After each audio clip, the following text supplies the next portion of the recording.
万博ミニ四駆大会の決勝で戦ったヨッシーさんから、競輪場ストリートミニ四駆のお誘いをいただいた。めちゃくちゃ面白そうなので参加してみよう。ちなみにストリートミニ四駆とは、ガイドスティックを使ってミニ四駆を走らせる競技で、将来オリンピック種目になる予定。ところで万博といえば、チェコパビリオンですごい 3D プリンターが展示されていたらしい。レースに注力していていけなかったけど見てみたかったな、と思っていたら、なんとチェコの 3D プリンターメーカー、プルサリサーチ様からプリンターを提供していただくことに。なぜ今回のコラボが実現したのか。その秘密はプルサの倉庫の裏に。プルサで働いている人は、仕事から離れたい時にここの珍しい同僚と過ごすらしい。何か運命的なものを感じますね。して送っていただいたのがこちら。めちゃくちゃ大きい XL という機種。そう。万博で展示されていたすごい 3D プリンターと同じ機種。箱を開封すると現れるのが、世界一有名なグミ、ハリボーですね。プルサのプリンターは、組み立ての合間にこれを食べる習わしがあるのだ。このモデルはセミアッセンブルなので、ディスプレイやヘッドを取り付けて、完成にしてもめちゃくちゃでかい。こいつの特徴は造形エリアの大きさもだけど、なんといっても最大で5つのツールヘッドを装着できること。5個あると何がすごいのか、実際に動かしてみてみよう。起動すると現れるこの人はジョセフ・プルーシャ氏。プルサの 3D プリンターを開発した方。3D プリンターを愛しすぎて、自身がプリンターになってしまったのでしょう。材料もたくさん送っていただいたので、これを使ってテストしてみる。テスト造形中。はいここ。めちゃくちゃかっこいい音がしましたね。この機種は造形中にヘッドを切り替えることで、複数の材料を使い分けて造形できるのだ。出力されたのがこちら。ちょっと調整が甘い部分があるものの、3色でプリントできている。色を切り替えできる機種はたくさんあるけど、2025年の時点では色を切り替えるたびにゴミが発生し、切り替えの時間も1分以上かかる機種がほとんどなので、この速さとゴミが出ない切り替えは大きなアドバンテージになる。他にも色々なフィラメントがあるので見てみよう。これは TPU という柔らかい素材。こちらは PC ブレンド。熱や衝撃に強く耐久性が求められる部品に使用する。ガイドスティックが作れるので今までクイックルワイパーを愛用していたけど、この高強度フィラメントを使って、実用的なガイドスティックを作ってみよう。というわけで開発を開始する。まずは適当にグリップを設計。次にそれっぽいブレード部分を作れば、3D データ完成。ホームセンターで売っているアルミパイプに、3D プリントしたグリップとブレードを装着する作戦。プルサ XL で召喚中。あれ？これは、材料の収縮で両端が反ってしまった。造形時の周囲温度を高くすれば防げるのだけど、XL はオープンタイプなので難しい。つよつよプリンターにも弱点はあるというこんなこともあろうかと、エンクロージャーキットも用意していただいたのだ。プルサプリンターの良いところは拡張性の高さ。後からアップグレードして性能を上げることができる。そしてここにもハリボー。徹底していますね。そんなこんなでエンクロージャーを装備。これただの囲いではなくて、追加の LED ライトや温度計がついていたり、背面にヘパフィルターとファンがついている優れもの。周囲温度を高くして再召喚中。ちなみにこれは同じ PC ブレンドの色違い。まだ右側がちょっと反り気味だけど、温度設定を修正すれば大丈夫そう。ブレードやジョイントも召喚し、ホームセンターでアルミパイプを調達。これでパーツが揃った。リンさん夫妻が遊びに来てくれたので、ガイドスティックを試してみることに。リンさんのマシンは、オフロードサーキットで活躍した、リンペラー。まずは電池1本の低速走行で様子見。ゴー。さあどうだ？しっかりコントロールできている。操作感はなかなか良さそうですね。というか低速ではあるものの、初めてなのに操作がうまい。私もネオトライダガーを走らせたのだけど、カメラの固定方法をミスってこのありさま。これ以上は画面用意するのでカット。その後も何回か走らせて、ガイドスティックの操作感をチェック。意外と重要な撮影方法も試行錯誤してみた。そしてなぜか後ろ向きに走るリンさん。こんな走り見たことない。ミニ四駆とはしゃぐおじさん2人。動きが恥ずかしいのでぼかし強めでお送りいたします。ストリートミニ四駆は体力勝負。若い力が必要だと思ってサスケ氏を誘ってみたのだけど、残念ながら部活の試合と被っていて NG。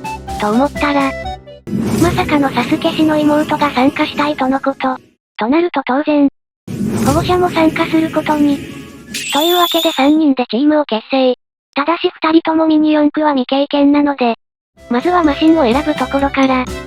サスケ氏の妹が選んだのは、ミニ四駆ドッグ。犬が乗っていて可愛いですね。サスケ氏の母が選んだのは、プロトエンペラー。予想外ですね。2人がマシンを完成させたので練習走行。にしてもとても綺麗に作ってある。この日はサスケ氏も予定が空いていたので参加。ガイドスティックは、グリップテープを巻いて握りやすくしつつ、カメラマウントも装着してみた。まずはサスケ母が電池1本で挑戦。速度が遅いのでなんとかなっているけど、路面的にマシンの羽根が大きいのが気になる。サスケ妹も電池1本で走らせてみる。やはりマシンがガタガタしているな。きっと付属のタイヤでは羽根が大きいので、以前開発したふわふわエアレスタイヤを装備。これで羽根が軽減されるはず。おお、かなり良くなったぞ。サスケ妹のマシンにも装備しよう。とても安定している。電池1本は大丈夫そうなので、次はいよいよ2本に挑戦。まずはサスケ母の走行。しかし2本になると一気に難易度が上がる。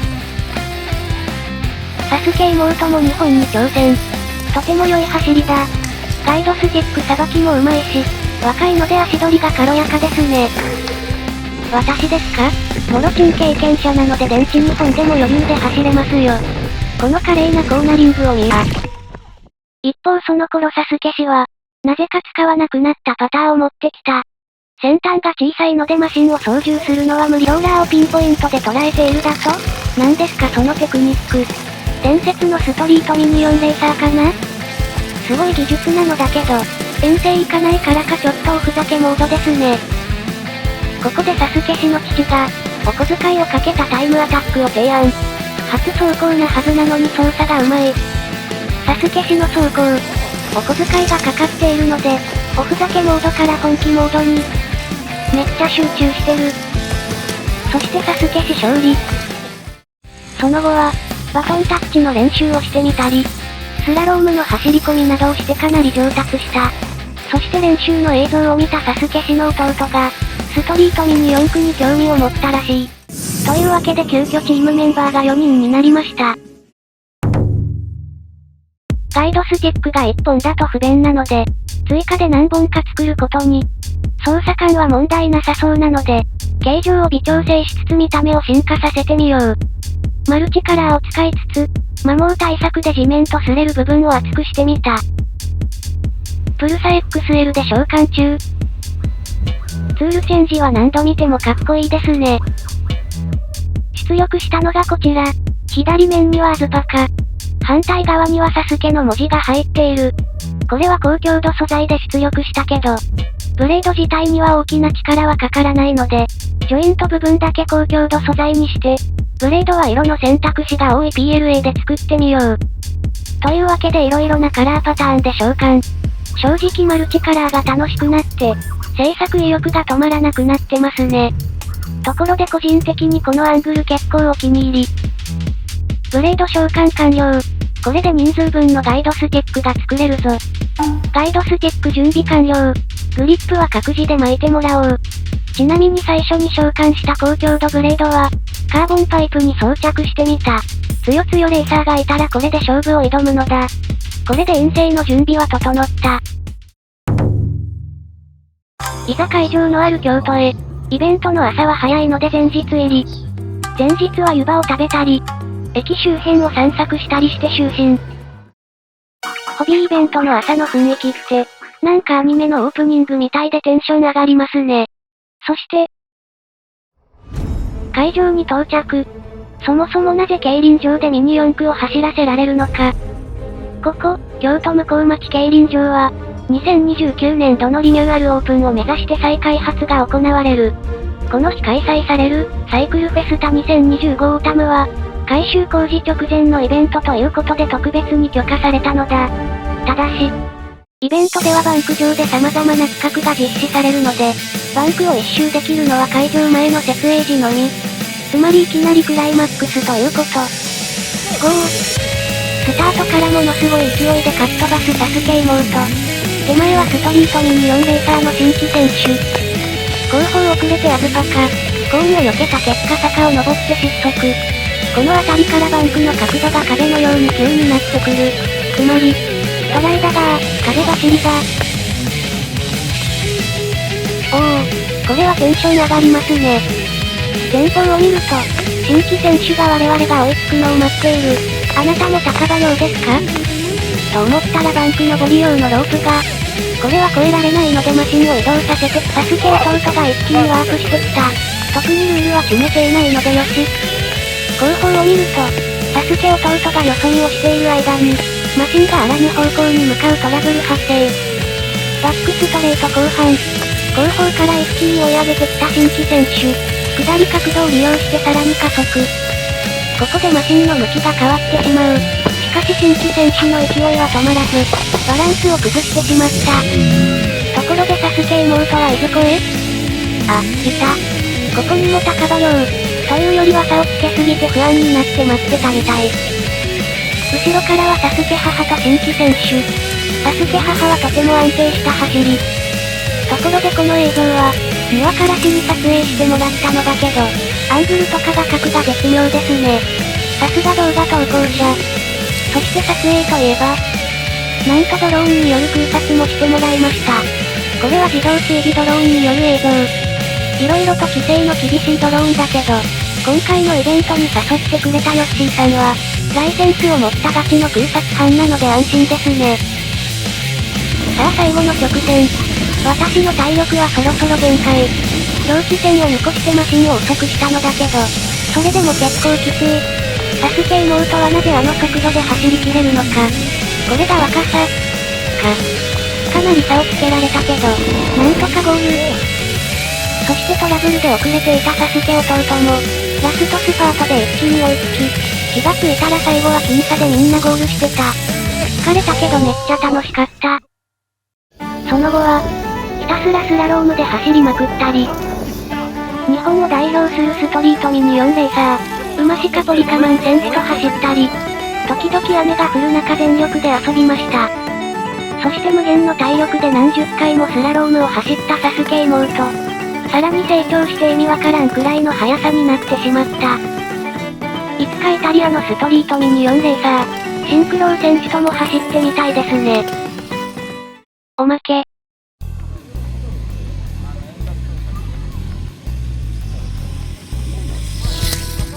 めったにないチャンスなので、グランプリマシンを走らせてみた。